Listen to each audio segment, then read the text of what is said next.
নমস্কার। ছুটির ছড়া, কবি নীরেন্দ্রনাথ চক্রবর্তী। একদিন ছুটি পেলে শহর পেছনে ফেলে, জানিস তো সবাই কোনখানে যেতে চায় পিকনিকে বারবার? ডায়মন্ড হারবার, ডায়মন্ড হারবার, ডায়মন্ড হারবার, ডায়মন্ড হারবার। আর যদি ছুটি পাই 3 দিন, তবে ভাই ধর্মতলার মোড়ে সরকারি বাস ধরে সকলে দিয়ে ছুট দীঘা আর্জুনপুর, দীঘা আর্জুনপুর, দীঘা আর্জুনপুর, দীঘা আর্জুনপুর। ছুটি পেলে 1 মাস রয়েছে রকেট বাস, পথ 12 ঘন্টার। সেইখানে যাই যার কাছেই পাহাড়পুরি, জায়গাটা শিলিগুড়ি, জায়গাটা শিলিগুড়ি, জায়গাটা শিলিগুড়ি, জায়গাটা শিলিগুড়ি।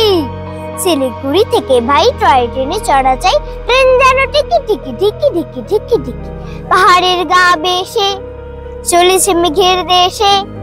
মেঘ যেই কেটে যায় আকাশের জানালায়, মুখখানি ফোটে কার? কাঞ্চনজঙ্ঘার, কাঞ্চনজঙ্ঘার, কাঞ্চনজঙ্ঘার, কাঞ্চনজঙ্ঘার। নমস্কার।